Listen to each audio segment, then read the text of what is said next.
अब आप कहोगे हिंदू मुसलमान, अगर इनकी जगह कोई मुसलमान होता ना, अब तक देश में दंगा हो गया था। ये आप बात मान के चलो। कलकत्ता में जेब रेप जिसने किया हिंदू, मैं हिंदुओं के खिलाफ, मैं खुद ब्राह्मण हूँ, लेकिन ये मत करो कि मुसलमान ही करता है। मेरी बात सुनो, मर्डर तो मर्डर है, मर्डर तो मर्डर है। और जिनको मुसलमानों से नफरत है, अगर बीजेपी को नफरत है, मैं तो कहता हूँ सबसे पहले इंडिया गेट गिरा दो, जिसमें 86,000 मुसलमानों के नाम लिखे हैं। अमृतसर का गुरुद्वारा गिरवा दो, जिन्होंने नींव रखी थी मुसलमान ने। महाराणा प्रताप का सेनापति मुसलमान था। बताओ किस किस को तो मुसलमान बोलोगे? अरे शिवाजी जी का जो सेनापति वो भी मुसलमान था। हर तरह से कोई मौका ही नहीं था। ये तो पुरानी की बात है सभी। कटोगे तो कटोगे। हाँ, तो उनको हिसाब लग गया ना कि आपस में क्या बात है, बेवकूफी बात। अगर शासन प्रशासन ऐसी बात करता है कि बटोगे तो कटोगे, तो तुम क्या घास छीलने के लिए बैठे हो सरकार में? किस लिए बैठे हो? अभी सुरक्षा देना सरकार का काम है कि हमारा काम है? अगर हर व्यक्ति अपनी सुरक्षा खुद ही करेगा तो भाई तुम्हारा चुनाव का क्या फायदा? तुम्हारे मुख्यमंत्री और गृह मंत्री होने का फायदा क्या? सीधी सी बात है। अगर जंगल राजी चलाना है, जिसकी लाठी उसकी भैंस चलाना है, तो खत्म कर दो सारी संस्थान खत्म कर दो, कोर्ट सब खत्म कर दो। जिसके बाजू में दम होगा वो जीत जाएगा, जिसके बाजू में दम नहीं होगा वो बेचारा हार जाएगा। बात लेकिन वहाँ हमेशा लगातार ही भड़काऊ यही चल रहा है, शस्त्र उठाओ नहीं तो बट जाओगे, नहीं तो कट जाओगे। और वहाँ पे जो अब लगातार बहराइच की जो वीडियो सामने आ रही है, उनके घर के आगे से जुलूस निकल रहा है। बंदा एक उसके घर में घुस के उसका जो हरा झंडा है, जो उसका धार्मिक झंडा है, उसे उसने तोड़ दिया, उसे गिरा दिया, उसके साथ साथ उसकी ग्रिल भी गिर गई। उसके बाद अपना भगवा झंडा वहाँ ला रहा है। क्या मतलब होता है इस चीज़ का भाई? किसी के घर में घुस के तुम उसके घर में प्राइवेसी उसकी भंग करोगे? क्या समाज को संदेश देना चाहते हो? तो उसके बाद दंगा भड़काई, जाहिर सी बात है। और प्रशासन यही चाहता था कि दंगा भड़के। लगातार भड़काऊ नारे लग रहे थे, पुलिस वालों ने कुछ नहीं बोला कि भड़काऊ नारे लग रहे हैं तो इन्हें चुप कराया जाए। किसी को पुलिस वाले देख रहे हैं, उस तमाम वीडियो में पुलिस वाले आराम से इधर से उधर कंधों पे बंदूक टांगे घूम रहे हैं। उनकी हिम्मत नहीं पड़ रही कि उस भीड़ को एक तरफ कर सकें, किसी तरह साइड में कर सकें, कोई नजर ही नहीं आ रहा कहीं भी। अब जाके पुलिस वालों को बयान आ रहे हैं कि हम दंगा नहीं भड़कने देंगे। और डीजीपी की एक छोटी सी वीडियो वायरल हो रही है 6 सेकंड की, हाथ में पिस्टल लिए घूम रहे हैं कि ठोक देंगे। उनका भी भाषा यही है, ठोक देंगे। किसको ठोकोगे? ठोकने का काम तो तुम्हारा पहले था। भड़काऊ नारे बज रहे हैं, भड़काऊ गाने बज रहे हैं। और जो बार हर बार इसी तरह के रैलियों में नारे लगते हैं, जो बाबर तेल लगाओ डाबर का, वंश मिटा दो बाबर का। तो भाई क्या मतलब है इस चीज़ का? जो मैंने 30 को 30 दिन देखता हूँ, इनके पास इतना टाइम है। हाँ, मेरे पास टाइम है। केवल इसी चीज का चर्चा करते हैं। क्यों ना करें? इसके बारे में चर्चा करना बुरा क्या? एक बात बताइए, इतने बेवकूफ है जो जिता रहा है मोदी को। एक ये शख्स ऐसे हैं जो कहते हैं जो सबसे बड़ी कमी उसी में है। आपके मैं बता रहा हूँ ना, इन्होंने कितने बेवकूफ हैं। तो बेवकूफ ऐसे ही है। हीरो होंडा के शोरूम में आग लगी, फिर भी ये मोदी को वोट देंगे। मणिपुर के देखो, मणिपुर की बहन बेटियों को नंगा घुमाया गया, फिर भी मोदी को वोट देंगे। देखो ना, चैनल चलाना है मणिपुर के। अरे मेरे चैनल कोई नहीं है, मेरी बात सुनो, मुद्दे की बात। मणिपुर में बहन बेटियों को नंगा घुमाया, फिर भी वोट दोगे ना? हाँ जी, एक मिनट भाई साहब जवाब इनसे लेना जरूरी है। आओ इधर आओ। प्रधानमंत्री से जवाब मांगो कि देश का इतना बुरा हाल कैसे है। मोदी जी से नहीं मांगो। ये देखो अकलमंद कितने हैं, कितने खुश हो गए। इन्हें यही नहीं पता प्रधानमंत्री कौन है, इन्हें यही नहीं पता प्रधानमंत्री कौन है। अगर राहुल गांधी से जवाब मांगोगे ना, एक बार चाचे बिल्कुल मुमकिन है। अगर नहीं रुकेंगे वो भाई आप जवाब मांगोगे तो ये कुछ है। और मोदी जी से किसी की दुनिया में किसी हिंदुस्तान में औकात नहीं है कि मोदी जी से जवाब पूछ ले। मणिपुर की बहन बेटियों को नग्न परेड कराई जा रही है, फिर भी ये मोदी को वोट देंगे। बलात्कारियों को संरक्षण दिया जा रहा है, फिर भी ये मोदी को वोट देंगे। फिर कहते हैं कि कौन बेवकूफ है जो मोदी को वोट दे रहा है? तो इन्हीं के जैसे बेवकूफ हैं जो मोदी को वोट देते हैं, जिन्हें ना बहन बेटियों से कोई मतलब, ना देश की अस्मिता से कोई मतलब, ना दंगे फसाद से कोई मतलब। इन्हें सिर्फ मोदी दिख रहा है, उसके काम दिख रहे हैं। और काम के नाम पे क्या है? हिंदू मुस्लिम में फूट डालो, राज करो, फूट डालो, राज करो, फूट डालो, राज करो। तरीके से बहराइच में जो कांड हुआ है, जिस तरीके से उपद्रव आए हैं और तमाम जो हुआ है, आपने देखा होगा। क्या लग रहा है ये उपचुनाव की वजह से हो रहे हैं? जाहिर सी बात है उपचुनाव की वजह से। और साथ में जो इनसे पहले अभी इलेक्शन हरियाणा के निपटे हैं और जम्मू कश्मीर के निपटे हैं, इससे पहले लगातार तमाम नेताओं ने जो भड़काऊ बयान दिए थे, बटोगे तो कटोगे, हिंदू एक हो जाओ, हिंदू अपनी रक्षा के लिए शास्त्र भी उठाओ, शस्त्र भी उठाओ। लगातार तस्वीरें सोशल मीडिया पे लोगों की वायरल हो रही हैं, जो इसको सपोर्ट करने वाले हिंदू करने वाले लोग हैं। एक हाथ में तलवार ले रखी है और अपने घर में शस्त्र रखा है कि नहीं, शस्त्र भी उठाओ, शास्त्र भी उठाओ। क्यों उठाएं शस्त्र हम भाई? क्या बात है शस्त्र उठाने के लिए? शस्त्र उठाएगा कौन? हमारे सैनिक उठाएंगे शस्त्र। अगर बॉर्डर पे हमारे साथ परेशानी तो सैनिक शस्त्र उठाएंगे। हम अपने घर में किसके लिए शस्त्र उठाएं? पड़ोसी के लिए शस्त्र उठाएं, अपने साथ रहने वालों के लिए शस्त्र उठाएं। उनसे मेलजोल नहीं बढ़ा सकते, उनसे भाईचारा नहीं बढ़ा सकते, क्या बात नहीं कर सकते? उनके लिए शस्त्र क्यों उठाएं? लेकिन वहाँ हमेशा लगातार ही भड़काऊ यही चल रहा है, शस्त्र उठाओ नहीं तो बट जाओगे, नहीं तो कट जाओगे। और वहाँ पे जो अब लगातार बहराइच की जो वीडियो सामने आ रही है, उनके घर के आगे से जुलूस निकल रहा है। बंदा एक उसके घर में घुस के उसका जो हरा झंडा है, जो उसका धार्मिक झंडा है, उसे उसने तोड़ दिया, उसे गिरा दिया, उसके साथ साथ उसकी ग्रिल भी गिर गई। उसके बाद अपना भगवा झंडा वहाँ ला रहा है। क्या मतलब होता है इस चीज़ का भाई? किसी के घर में घुस के तुम उसके घर में प्राइवेसी उसकी भंग करोगे? क्या समाज को संदेश देना चाहते हो कि किसी के भी घर में घुसने की तुम्हें परमिशन मिल गई? किसी ने अपना अगर झंडा ले रखा है अपने मनमर्जी का, तो वो तुम तोड़ के गिरा दोगे। अपना झंडा लहराओगे, तुम उसके घर पे कब्जा करने की कोशिश में हो क्या चाहते हो?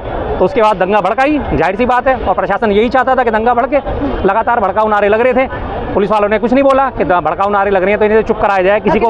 हाँ, पुलिस वाले देख रहे पुलिस वाले देख रहे हैं, उस तमाम वीडियो में पुलिस वाले आराम से इधर से उधर कंधों पे बंदूक टांगे घूम रहे हैं। उनकी हिम्मत नहीं पड़ रही कि उस भीड़ को वो एक तरफ कर सकें, किसी तरह साइड में कर सकें, कोई नजर ही नहीं आ रहा कहीं भी। पुलिस कहीं से कंट्रोल करती नजर नहीं आ रही उस मुद्दे को। जब मुद्दा भड़क गया पूरी तरह अच्छी तरह, जब आग फैल गई है, अब जाके पुलिस वालों के बयान आ रहे हैं कि हम दंगा नहीं भड़कने देंगे। और डीजीपी की एक छोटी सी वीडियो वायरल हो रही है 6 सेकंड की, हाथ में पिस्टल लिए घूम रहे हैं कि ठोक देंगे। उनका भी भाषा यही है, ठोक देंगे।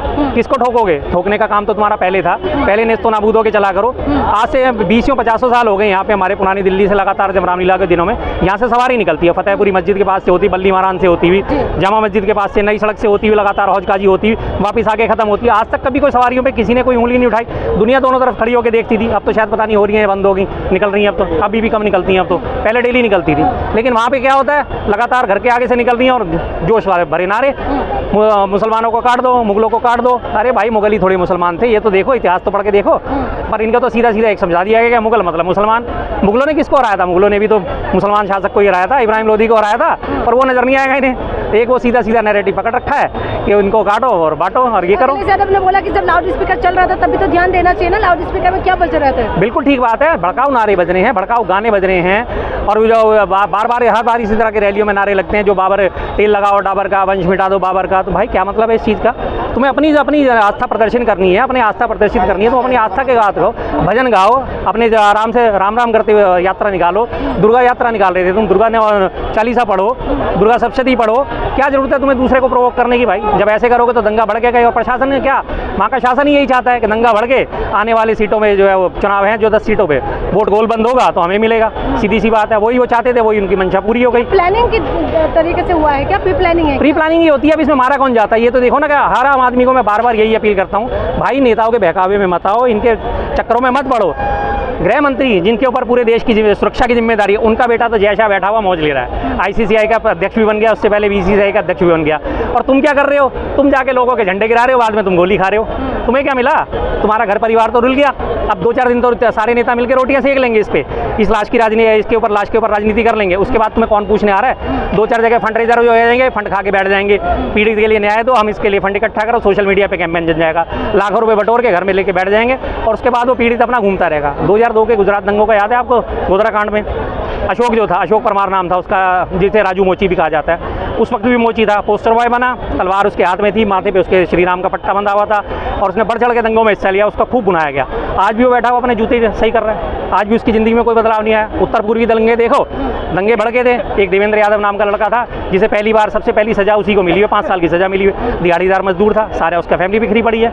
ये तो बहकावे में आके लोग तो आके कर जाते हैं कांड, नेता तो अपनी मौज ले रहे हैं बैठे हुए। यूपी में जो कहते हैं कि लॉ एंड ऑर्डर काबू में है, और योगी जी के राज में इस तरीके के हो रहा है, बिल्कुल लॉ एंड ऑर्डर की बात कहते हैं कि बहुत अच्छा हो गया है पहले से। हाँ जी, तो ये अब आपको अच्छा तो दिख ही रहा है ना कि सड़कों पे जुलूस निकल रहा है, लगातार लाठियां भांजी जा रही हैं, लगातार लोगों के घर जलाए जा रहे हैं। वहाँ पे एक होंडा का शोरूम था, हीरो होंडा की गाड़ियों का शोरूम, उसको तक को जला दिया, उसे भी जला दिया। क्यों भाई? उसने कौन सा, हाँ क्या भलाई है बताओ ना, आ जाओ, हाँ बताओ, हीरो होंडा का शोरूम जला दिया, क्या भलाई है उसमें? आओ ना, अरे इधर आके बात करो ना, पीछे के पीठ पीछे देखो, हैसियत देखो इनकी, हैसियत देखो इनकी। हाँ सुनिए तो सही है, हीरो, हाँ जो मैंने 30 को 30 दिन देखता हूँ, इनके पास इतना टाइम है। हाँ मेरे पास टाइम है, केवल इसी चीज का चर्चा करते हैं। क्यों ना करें? इसके बारे में चर्चा करना बुरा क्या एक बात है बताइए, इतने बेवकूफ है जो जिता रहा है मोदी को। एक ये शख्स ऐसे हैं जो कहते हैं जो सबसे बड़ी कमी उसी में है। आपके मैं बता रहा हूँ ना, इन्होंने कितने बेवकूफ हैं, तो बेवकूफ ऐसे ही हैं। हीरो होंडा के शोरूम में आग लगी, फिर भी ये मोदी को वोट देंगे। मणिपुर के देखो, मणिपुर की बहन बेटियों को नंगा घुमाया गया, फिर भी मोदी को वोट देंगे। देखो ना, चैनल चलाना है मणिपुर के, अरे मेरे चैनल कोई नहीं है, मेरी बात सुनो, मुद्दे की बात। मणिपुर में बहन बेटियों को नंगा घुमाया, फिर भी वोट दोगे ना? हाँ जी, एक मिनट भाई साहब जवाब इनसे लेना जरूरी है। आओ इधर आओ, प्रधानमंत्री से जवाब मांगो कि देश का इतना बुरा हाल कैसे है, मोदी जी से नहीं मांगो। ये देखो अकलमंद कितने हैं, कितने खुश हो गए। इन्हें यही नहीं पता प्रधानमंत्री कौन है, इन्हें यही नहीं पता प्रधानमंत्री कौन है। अगर राहुल गांधी से जवाब मांगोगे ना, एक बच्चा बिल्कुल मुमकिन है, अगर नहीं रुकेंगे वो, भाग जाएंगे। जवाब मांगोगे तो ये कुछ है। और मोदी जी से किसी की दुनिया में किसी की हिंदुस्तान में औकात नहीं है कि मोदी जी से जवाब पूछ ले, और जो जवाब पूछेगा उसको कह देंगे भागते हैं जी। अब ये बात गए, पूरी बात नहीं करी, अब इनसे ये पूछना, हाँ करते रहते हैं बस। नहीं ये बात बताओ, इन्होंने साफ कह दिया मणिपुर की बहन बेटियों को नग्न परेड कराई जा रही है, फिर भी ये मोदी को वोट देंगे।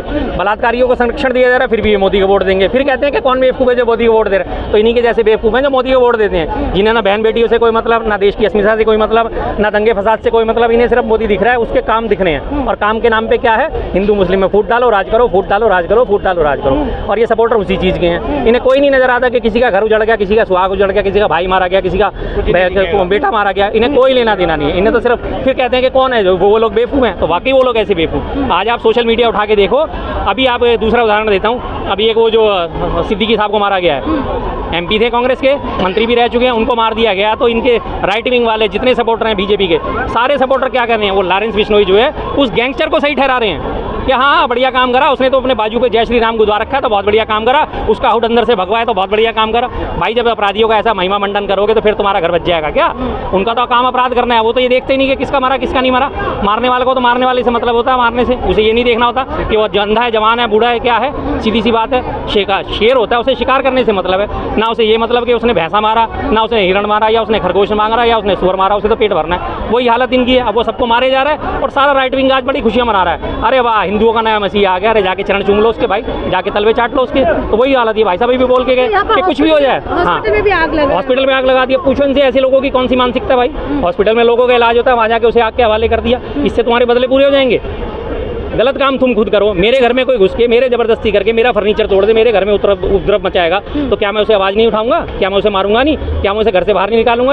और जबकि वो भी पुलिस प्रशासन सामने खड़ा हुआ है, तो फिर आप कहते हो कि जंगल राज नहीं है। एक तरफ आप खुद जंगल राज लेके आ रहे हो और फिर कहते हो कि नहीं जंगल राज नहीं है। डबल इंजन की सरकार है जी, बहुत बढ़िया काम चल रहा है। कितना बढ़िया काम चल रहा है। पुलिस कस्टडी में लोगों को गोली मार दी जाती है, पुलिस कस्टडी में डेथ हो जाती है, भरी कोर्ट में अदालत में गोलियाँ चल जाती हैं, लोगों को मार दिया जाता है सरेआम, राह छिनैती हो जाती है। रात को 12 बजे बलात्कार कर करके, जन्माष्टमी का आपको याद होगा, 2 लड़कियों को बलात्कार करके उन्हें पेड़ पे टांग दिया था।